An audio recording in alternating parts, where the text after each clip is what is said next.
Hello and welcome to the Property Lifestyle Mastery podcast by Property Strategy.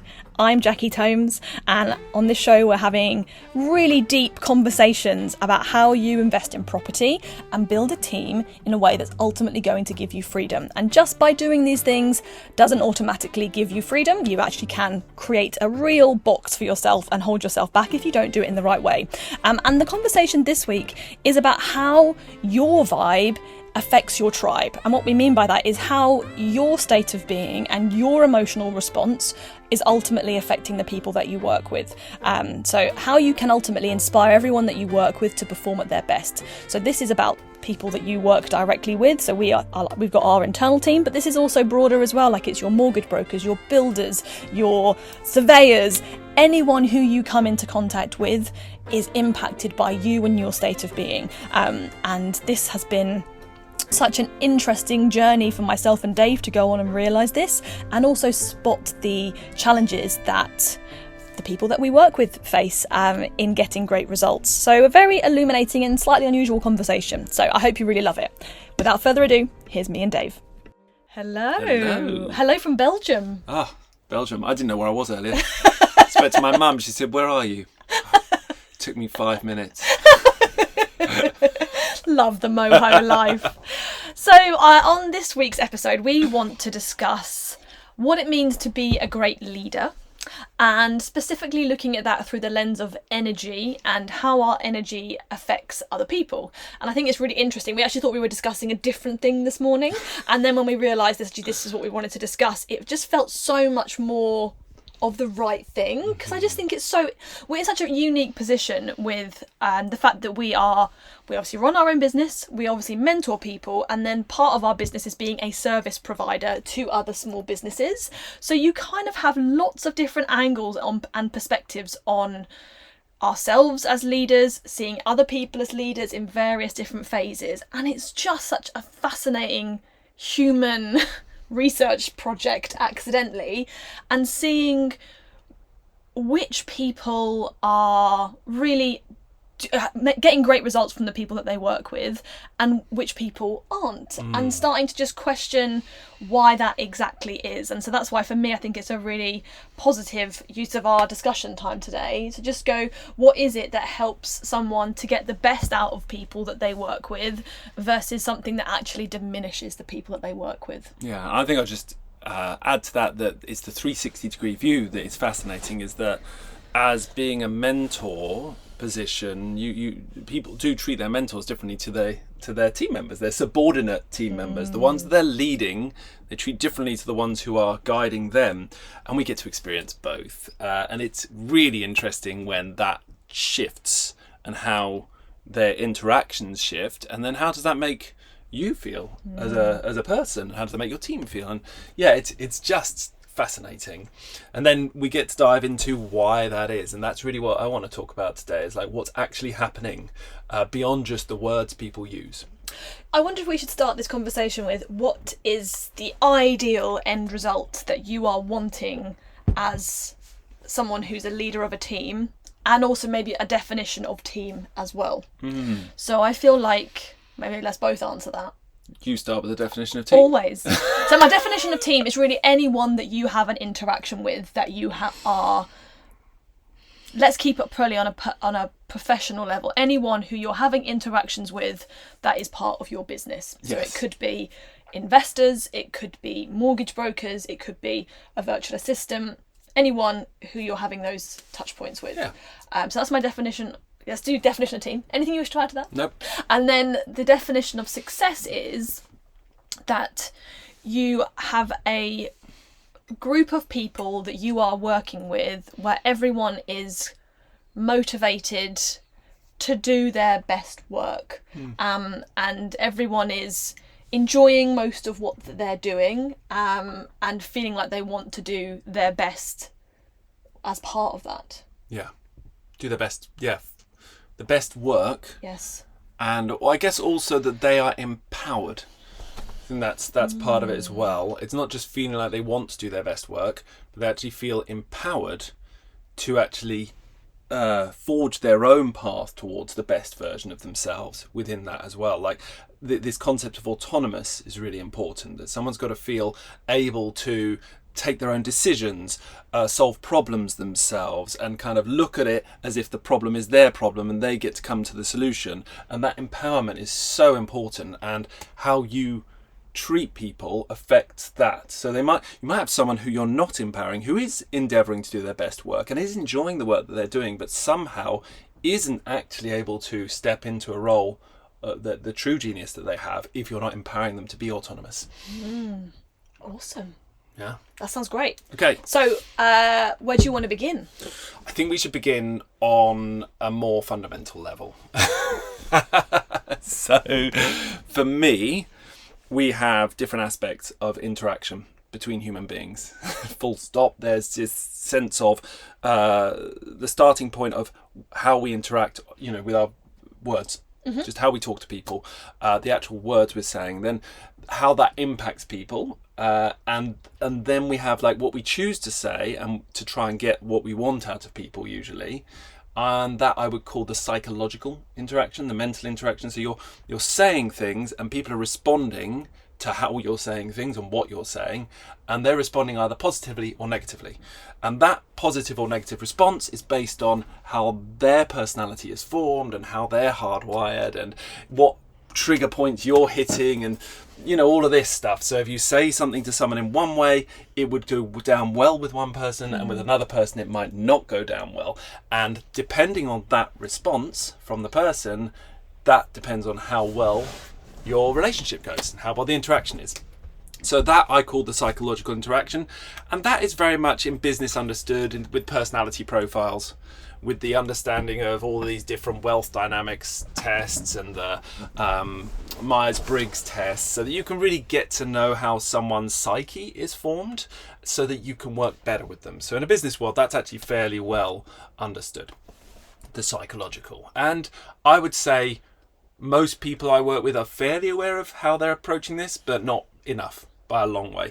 And when, as a leader, someone gets a bit emotional, which is so easy to do because in a business setting, it's tough, right? There's a lot of stuff to trigger you in there. A lot of stuff. You want it to go well, and when something isn't going well, you have an emotional response as a leader. And as soon as people have an emotional response, I note that they lose awareness of how their words or what they're saying might affect others, or vice versa, they are aware, but they make choices that aren't necessarily going to get the best result. They will just get a result.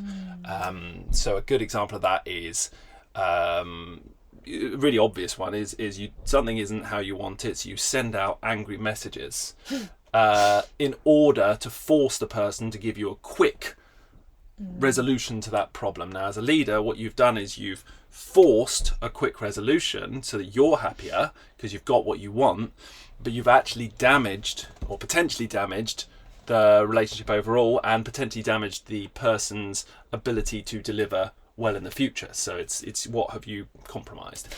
And also that in so doing that, you often diminish quite a lot of goodwill. Like, we've all got various amounts of goodwill that kind of build up towards each other. Like, this is human nature, right? Like, it's that law of reciprocity.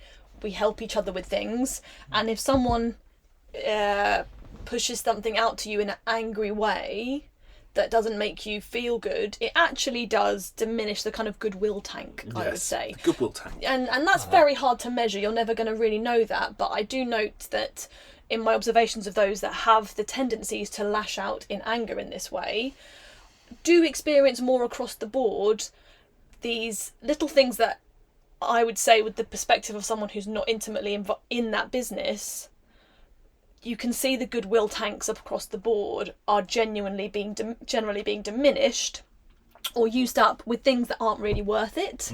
And so therefore they're generally getting worse results from the people that are around them, but it doesn't really make sense logically to that person and why that would be. Yeah. I guess you also, looking at a bigger picture, when I see that kind of environment, you end up losing team members more whatever it might be. If they're team members that you've hired, they're more likely to leave and leave you in the lurch. They're more likely to walk away and just suddenly just say I'm done, or burn out and stop being able to deliver full stop. So I guess there's loads of hidden ramifications of that. And as a business owner, you're right. It's a hidden. You don't realise why it's happened, but really it is because you've depleted those goodwill tanks. It's a nice way of putting it. So anyway, this is the psychological, right? And I think we're all very aware of these, and we do all tend to try our best to interact with people in a nice way and to say things in a nice way, and we're careful about how we write things generally. But there's definitely a higher level of awareness, I think, that could be found there. Then there's the area that I don't think people think about at all, really, and that's the energetic side. So there's an energetic interaction happening at all times with everyone you're interacting with. And on that side of things, it's very subliminal and it's very hidden. So this is this is also affecting the goodwill tanks, but surreptitiously. People don't even realise it's happening. And I would say, energetic wise, there's going to be a lot of people, well, maybe there'll be some people listening to this going, what the hell are you on about? What do you mean energy? That's probably haven't got to this point listening to this podcast if that's the case. But yeah, let's say you might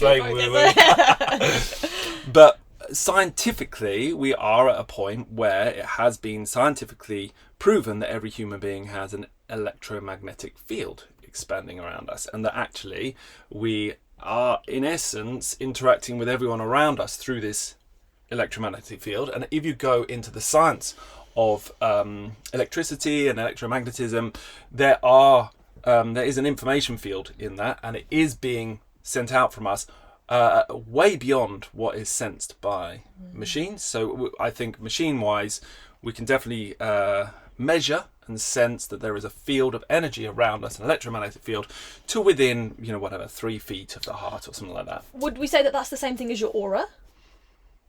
In theory, yes. It's just your aura emanates out of you. And as an aside, this is I'm loving listening to this, Dave.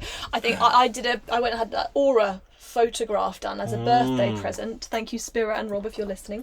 And that was literally a photo using a special camera that took a photo of me, and you could see the colours of my aura around. Cool. And yeah, what made me think about that was like last night at dinner, we were sitting separately eating dinner, just the two of us in our own little aura bubble, and then that large group came and sat right next to us, and instantly you feel the change. Yes. And that is because suddenly other people's electromagnetic fields are starting to interact with us, which then kind of disrupts what's going on, and so we just moved our table a little bit to the, a metre or so away to just being the two of us. Yeah, I felt very uncomfortable suddenly. Then I turned to my right, and there's a man just like sitting right next to me, and I didn't even realise. But so yes, I think saying it's your aura is definitely correct to a degree, but I think the concept of aura, as per various different spiritual and those kind of esoterical areas, encompasses a lot more than just electromagnetic field. But what I would say is electromagnetic field is the thing that we have managed to measure scientifically. So we have reached a point with that, which is great. And then with that field, it does change as per what's going on, because in the end, it is energy.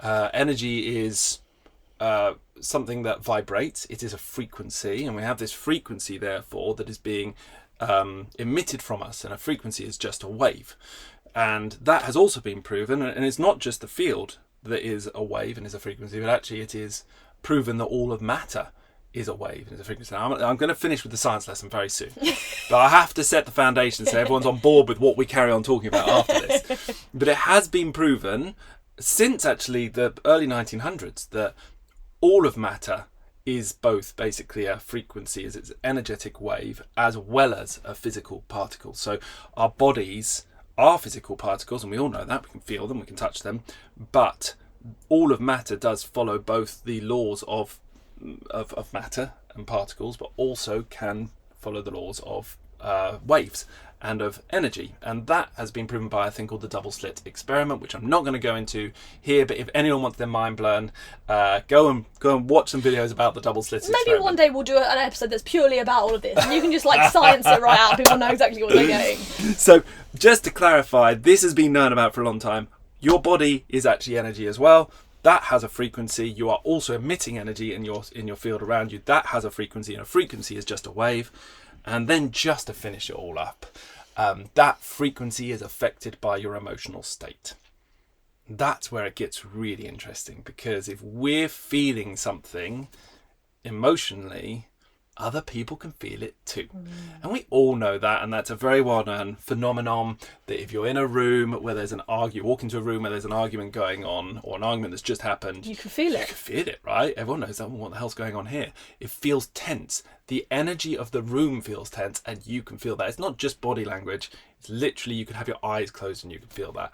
And that's the energy. That's what we're talking about. So And I think, like, even maybe people aren't necessarily also aware of that. Like, not everyone might have noticed that depending on where they're at, I suppose. Yeah. But I think you definitely can relate to it with, like, a close partner. Like, if your partner is in a bad mood, how hard is it to be in a good mood? oh yeah, you can't. You can actually, but it's really I know, damn hard. It's so awful. It's like you're just sitting there. The partner's in a bad mood. As long as you're in the same room, same vicinity, particularly. But even if you're not as well, it does affect you because of just, anyway, more sciencey stuff for another day. But I think that we're all aware of how other people's, like, you know, if one of us has a down, we used to take each other, before we understood this, we used to take each other down emotionally so much worse than we do these days, because now we understand generally who it started with, who started getting angry or frustrated first, and then because you're aware that it's them and it's not you, it prevents the spiral. Yeah. But Spiral downwards, yeah. okay, but that's, yes, we can relate to that. So, therefore, if we're all sitting here having emotions, having feelings, and those emotions are being caused by the events happening in our life, so we experience something in the business, something doesn't go to plan, and then we respond with an emotion, which is quite often negative. It can be stress, it can be anger, frustration, whatever that might be. We then emote and we resonate, and our bodies then resonate at a different frequency based on the emotion we're experiencing, and that frequency then is transmitted to our energetic field and then transmitted to those around us who don't necessarily know why, but they don't feel good about feeling a negative emotion from us. And then that brings us to this concept of resonance. So if you have a saxophone, right, and you play a note on a saxophone and you play it next to a tuning fork. Now, tuning forks are used in music they're tuned to a specific note, right? They're tuned to one note, and that note is usually used so you can, tune your instrument up. That's why it's called a tuning fork. So you have one note on the tuning fork, and if you play that note on an instrument next to the tuning fork, that tuning fork starts to vibrate. And actually, then you stop playing the note on, say, a saxophone or whatever, you're left with a ringing tuning fork. If you play a very different note, it won't vibrate. But if you play the correct note, it vibrates. So this is called resonance. This is where frequency, when interacting with other things, they will start to vibrate at the same frequency. And the reason a tuning fork vibrates more of that frequency that you're playing is because it's actually attuned to that frequency. So what we do when we emote and we resonate and we send out those emotions to the world around us is that we're actually trying to enforce our emotional frequency on the people around us, and their bodies will begin to respond. And this is why you feel really uncomfortable, because if someone's feeling angry or frustrated right near you and you're not feeling that, there's a incoherence. There's a real conflict, a dissonance between the two. And dissonance is where there's two frequencies and they're fighting. So even though you're not talking and you're not saying anything and there's no interaction verbally, there is an interaction energetically, and it's a dissonant one, and therefore a conflict, and it makes you feel uncomfortable inside because of that dissonance. Once you get past the dissonance, there is usually a fight that's going on where with humans we can change, right? We're not like a tuning fork that's fixed. We can change, which means our frequency that we're emitting can change, which means that we're usually being forced one way or the other by the people around us. And who wins, right? And that's why when someone's in a bad mood and they're angry and they kind of emitting it, you can start to feel more angry. You can start to find reason to be angry. That's why arguments happen so quickly. When one person's angry at the other person rises to it, because actually they immediately start to resonate to that same frequency, start to feel anger, and then great, hey presto, they start to find good reasons for that anger, and you've got a good argument. So yeah, we're enforcing our emotions on those around us. Okay, that's the end of science lesson. So we are things are happening in the world that we are reacting to in business. Things are happening in business that we're reacting to. They're making us feel good or bad. We then feel, and it's this normally the negative emotions that are causing us the problems, right? So we feel bad that this thing has happened, and then because we're feeling bad, again, the human nature is then to go, who's to blame? Judgment. Judgment. Who's to blame for this fact that this is how I feel? And we're looking to the external world to try and make sense of the fact that we don't feel good. So let's just take the down valuation as the example, because I think we've all experienced the fact that you've done all this project, done all this work, you've got these investors on board, crunch moment of the valuation happens, all of it leads to this random mostly likely to be a man's opinion on whatever given day. And he decides that it's worth 20% less than you have, analysed it to be the case. You then react to the fact that this is a negative situation for you, and then you can then start to look for who to judge, who to blame for the fact that this has happened. It's the mortgage broker. They should have gone to a different lender and got me a different, the fact that this surveyor happened, the fact that comparables pack wasn't better, which my VA didn't do well for me. And all you start to look around for these reasons why you don't feel good, and it's normally looking to who is to blame. And then why is that a problem? Well, because then all you're doing is you're directing a negative energy at someone, because you're gonna bring that energy, that traumatized energy of your own stress because it's affecting you, then turns up at the next conversation and the next meeting with that team member, whomever it might be. And when you start talking to them about whatever you feel wasn't good enough because you've decided that is to blame, you're now sending out that frequency to them, you're now affecting them with it, and you're going to infect them with a more negative vibration. A vibration, which is in essence a feeling. And I think this is why it is very important how you process negative things as they happen, right? Because the problem is, I think business owners are generally very proactive people. We've all got a lot of stuff on our list. We're just trying to sort stuff out. So something bad happens, you get the down val. Here's all the stuff that we have to do. We've got to maybe start again, get a new, go to a new mortgage company, get a new valuation, blah, blah, blah. Choose a new mortgage broker, maybe. Like, you fire out all this stuff because you need to deal with the situation. But in that moment, if you haven't yet processed your negative reaction to the situation, the odds of you getting a good result or a great result at that point really diminish. Really. Because you're literally splurting all this crap out onto everyone else. And actually it's interesting because this getting a down valuation is really annoying. But it's not that bad. But that's a perspective to take on the situation, which would then adjust your emotional reaction. Yes. And this is what I guess we're getting to the crux of with this conversation, is how do you respond when something negatively affects you? And for us in the past, down valuations hurt us so badly. And we basically traumatized ourselves with down valuations, because it goes back to the very first ever time that you got it and you felt like you hadn't been good enough, you felt like you hadn't worked hard enough, and all this self-judgment starts. And then every time you get another down valuation in the future, it basically layers on and layers on the depth of this trauma that exists, which never had to be so dramatic in the first place. It was just something that happened.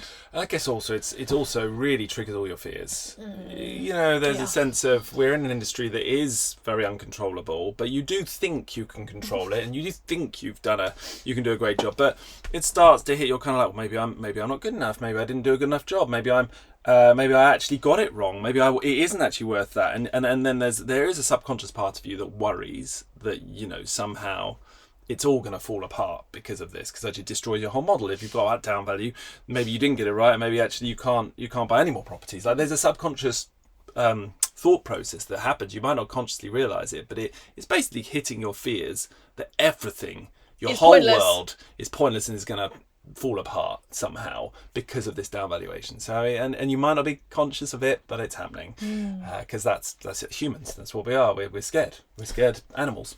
So we're in a state of fear when something negative like a down valuation happens, and if we don't find a way to process that and regain our frequency, like, or like, I don't know how you would describe it, to like get back to some kind of equilibrium and balance, if we don't do that before we take action, everything will then start to be impacted off the back of how we take action. Yeah. And I think that's the moment that people think that if they just take action straight away, get on it, fire out messages, tell people what to do, get on with it, that they're going to get better results.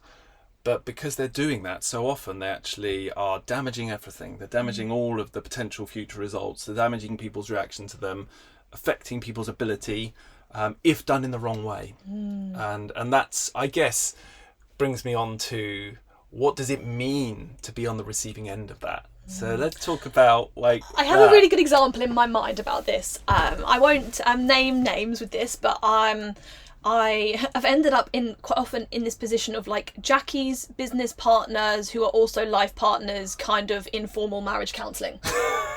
Like, this is something that I have weirdly become a genius at. Probably better than anyone else in the world when it comes to property business owners who are also life partners dealing with the collective issues and bring it to a good resolution. Brilliant. Totally random. So there was an example of this recently where there is a couple and the refurb hadn't been to the quality that one of the parties wanted it to be. And there also had been a down valuation issue with this partnership as well. So there was that kind of concern about that playing alongside. The refurb hadn't been to the quality that one of the partners... Actually, no, neither of them were happy with how it had been done, but that was where it had been done. Like, there had been issues along the way that, unfortunately, it wasn't the perfect result. But that was where things were at, and things could not be changed at that point. And this ended up triggering an argument between the two parties where it created a real negative situation between both of them, where they almost couldn't see how on earth they could move past it. And when we explored it, both of them agreed, one of them thought that the other thought that it was fine. Ah, yes. But that wasn't at all the case. Neither of them were happy, but one of them was more accepting of the fact that that is just how it is and we'll do better next time. But that's also how the other person felt as well. But because it was triggering this, especially this concern, I think, around the down valuation stuff that happened in the past, the feedback about the fact that this refurb hadn't been good enough was being done from such a place of anger, frustration, fear, that it created a real conflict. And after unpicking it, it basically became clear, look, that none of this interaction is a problem. Like, the refurb isn't as good as we want it to be, but it is where it is now. It's fine. It's going to work. Let's just see how we can do better next time. That's a great narrative. That's a great decision-making process. But it's not a great thing to go through when one of you feels really annoyed and there's an emotional reaction to that situation, which then you're in that angry emotional state giving that feedback. It then feels like, to the other party who's more in charge of the refurb, feels that, like, then triggers them thinking that they haven't done good enough, and it becomes this big old argument. But it's the difference between, we're not saying that things shouldn't be better. We're always, of course, wanting to improve, but we don't need to bring the negative emotion into that conversation to be able to get the result. And I think that's almost so alien to so many of us that can be true. Like, we can say the same things, go through exactly the same process, but it can be a kind of neutral or even positive thing to go through. You don't need to bring the emotion to the table. They're two separate things. And I think the thing you've said at the end there about the people thinking, not realising it being an alien thing, that you don't have to bring the emotion. I actually think it goes further than that for a lot of people. I think we've become accustomed to the fact that, like a child having a tantrum and getting we get what they want, Eesh. you know, there is always a part of us that understands that when we become emotionally volatile, that the world does respond and pay attention in a certain way, and that is a subconscious programming. And it is always going to be there, that you know that if you become emotionally volatile, you're more likely to get your way somehow. And so, yeah, of course, sometimes it happens.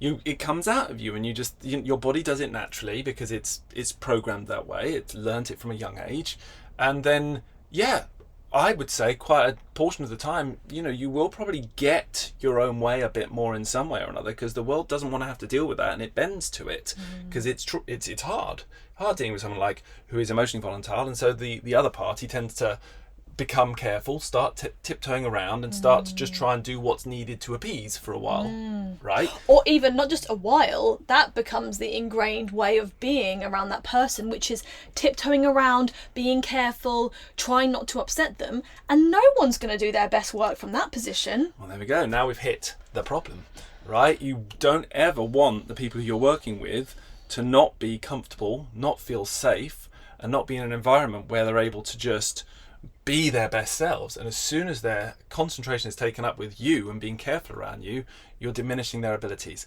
and that becomes a self-fulfilling prophecy, because if you diminish their abilities, you diminish their capabilities, then they're less likely to do good work, which means that it's more likely to be something you're not happy with, which means you then have more reason to be annoyed at them and blame them, and it's a downward spiral from there. Someone could be way more capable than they're actually able to deliver for you, just because of how you've treated them on an emotional level, energetic level. They can no longer provide you with their top quality work.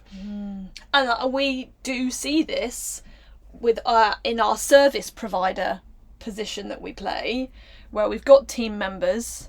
Some team members respond very well to particular clients, and some just don't. It's like the complete opposite. And this is it also depends on what our specific traumas are, right? Because if we can be matched up with someone where our trauma and their trauma kind of matches, actually it can kind of work. Works okay, yes. Kind of works okay. But it's just really interesting seeing how someone who can do great work for one person, it struggles with another when it's exactly the same person. I think for me, that brings me to one of the most powerful, well-documented concepts, which is flow. Because this concept of flow, and I think I've spoken about it on other things, on other podcasts, especially with Dom, I think, not so much with you, but Stephen Kotler has got amazing books around this and well worth reading. And it really is this documented scientific background of when someone is in their most optimal performance state. And we understand it probably best with elite athletes, because they're able to achieve things that mere mortals look at and go, my God, how can they do that? How are their reflexes so fast? You look at the absolute top tennis players and the top sportsmen, you just see them doing things that humans shouldn't be capable of, but they're doing it because they are in an absolute practice, and their body is responding without any conscious effort, and they're in a state, in their best version, they're in a state that is beyond human conscious thought. And that creates so many benefits chemically, and creates so many benefits in your brain, and there's a quicker interaction in the brain to be able to process information. You're able to learn things quicker. You're able to just connect dots. So if we take away from the sports scenario and we start talking about someone just sitting at a computer working, right? Quite often we need people, us and our team, to be able to creatively connect ideas and suddenly come up with how am I going to solve this problem, and they can't work it out, and then suddenly it's like, oh yes, great, I see the solution, an aha moment, right, okay, that's how I'm going to solve this problem. And in a state of flow, you are much more capable of doing that. Your brain is actually in a better, more optimal position for that. So there's so much more human capability when you're in this place. Now, coming back to the point of this conversation, if someone is in a state of any sort of fear, they cannot be in flow. It's as simple as that, because fear puts you into a survival mode, and survival mode puts your brain out of the place it needs to be to feel that sense of it's in terms of where your brain needs to be. It actually needs to be able to get away from the beta brain waves, where you're very conscious of your environment. It needs to be able to move back into alpha brain waves, because this is part of what enables people to get into flow. And when you think about elite sportsmen, they're not consciously aware of what's going on. They're actually just in a state where they're just allowing the body to do its job. That can't happen in the same way when you're in fear, because your brainwaves aren't in the right state. So if you have a team member who is slightly anxious and worried about working whatever they're going to present to you, they're never going to be able to achieve that state. And you have now diminished their capability massively, just with how you make them feel. So what do we do about this? So for me, there's got to be such a sense of self-awareness of what we're putting out there into the world, right? And and never ever revert to this feeling of backing up and coming up with a good rationalization for why it's okay to treat someone from that place of anger, to interact with someone from a place of like, yeah, well, they deserved it because, they didn't do a good enough job. And how the hell am I going to get the right results from them if they don't know the impact this is causing on my business? Therefore, I should treat them like that. This, as soon as you rationalize that as a good way to interact with your team, you've literally undermined the ability to create a top quality team. You're just taken away from everyone with that approach. So therefore, job number one is become aware of what you're doing to the people around you with both your words but also your energy, and what that impact that's having on them, and beyond just making them feel a bit worse, what does that do to their work quality? What does that do to their ability to get into a good place? And how much you actually taking away from your business by maybe doing something that gets you a quick result because your anger forces them to prioritize you in that one moment above everything else. But you could have done it a different way. You could have just gone to them and said, this thing's happened, actually I just need you to drop everything, and in the next hour please do this thing for me. That'd be really appreciated. And there's so many different approaches to get the same result, but ones that don't undermine that person's future goodwill tank and future triggering, what's it called? So if they don't want to be tiptoeing around you. Yes, I'm trying to remember the book that I read that they talked about how you basically perceive other people in relationship to yourself, and this idea, basically what we were talking about earlier, of when we are playing different roles to someone, we get treated differently. And it's because when we are the mentor role, generally we are in that classic position of being in a superior position. I'm looking up to you. Yes. You are the kind of higher up person in this relationship, versus when you're in a service provider position, which is generally perceived as a lower position in the hierarchy of I, as the client, am more important than you. Yes. And really, that's all a load of crap. Like, no one is more important than anyone else. We're all just on our own journeys. Like, we're all like, if you just imagine like runners on a racetrack, there's 10 positions or whatever, we're all on the racetrack running alongside each other. We've all got our own obstacles and our own journey that we're on, and we just happen to be kind of interacting with other people along that way. But as soon as you start to, in your mind, make someone better or worse than you, and often we don't even you don't realise that you're doing it. It's subconscious. Yeah. You're putting someone in a higher or lower position than you. Either you are better than me or you are worse than me subconsciously. But if you just start to go, actually everyone is just another human trying to do their best, going through life and dealing with their crap as well, it actually is just it just calms everything right down. And actually that brings me to leadership.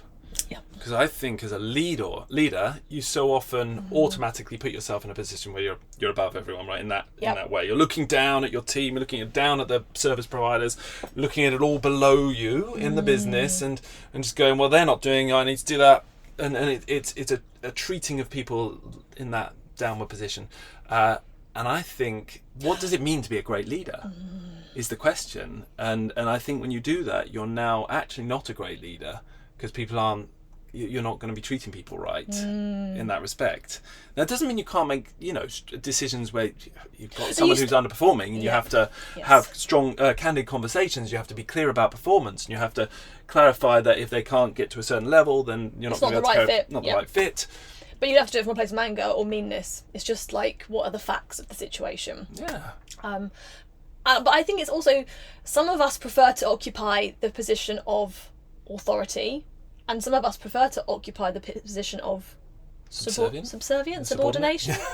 And that's just an interesting thing, I think, to observe in ourselves, because actually we've got to kind of create the environment where everyone feels comfortable to be peers to each other.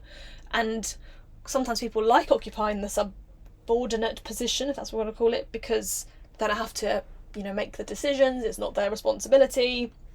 And maybe that is because, I don't know, who knows. But the more I think that you can create that culture of it's a collaborative approach within the team, and we're all supporting each other to get the best result. That, for us, from a leadership perspective, I think that's one of my most powerful learnings. Yeah, I'd say as well, I think about everyone I'm working with, particularly the team who I have more control over, more than the third parties. But I want everyone I'm working with to feel in their most inspired state, to feel positive, to feel like they are empowered and they can do things and they can try things and it's not going to come against them. That, if something goes wrong, that's okay, because actually there's a lot going on and sometimes things go wrong, and that's going to be absolutely fine, because then that allows them to just go for it.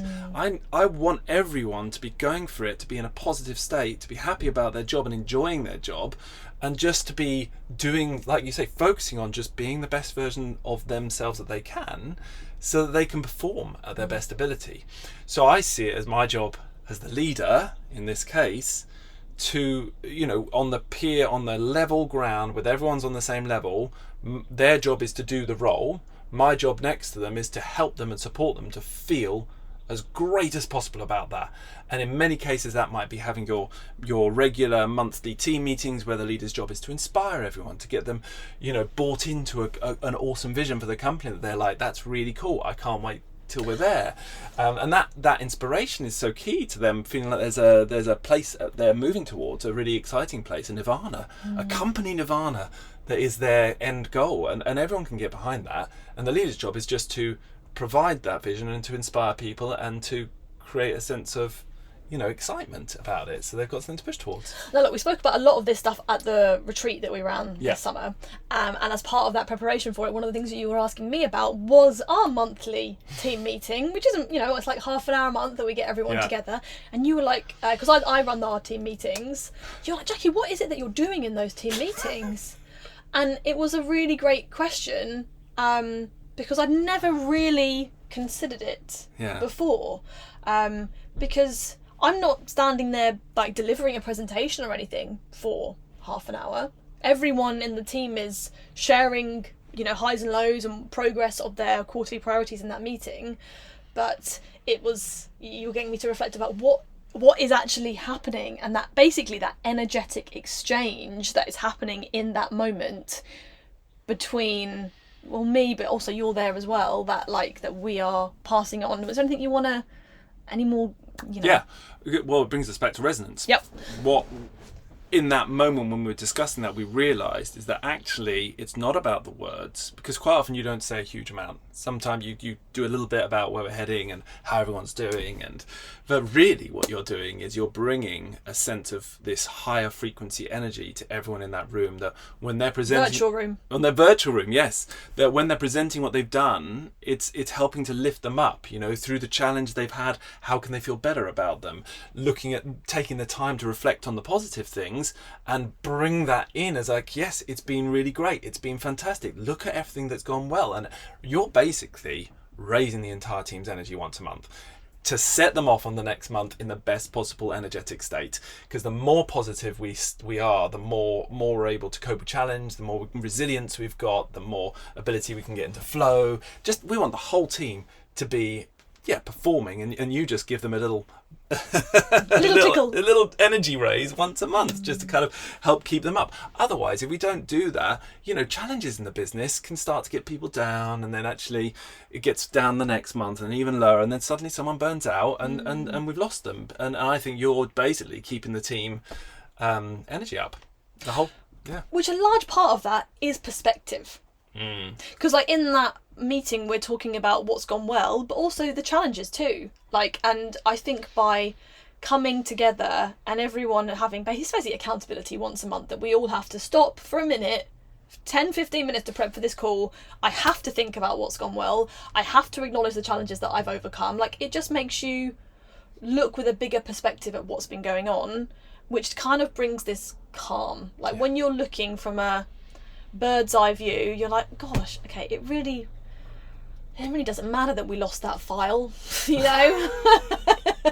Or whatever it may be. Like, it's ridiculous that I've gotten so pent up about it, and actually I've learnt this thing through it, and actually loads of really good stuff has happened.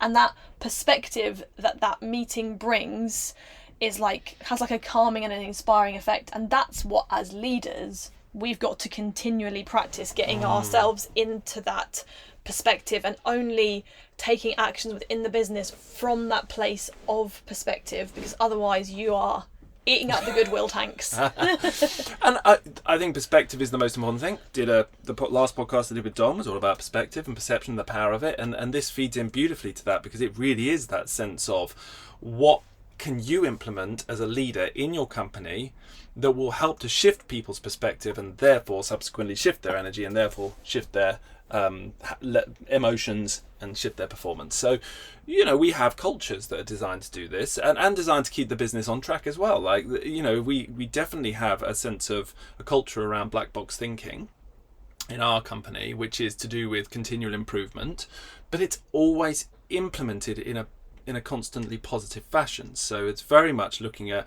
yes, we need to note what hasn't worked, but without blame, without that judgment, and without taking people down for it.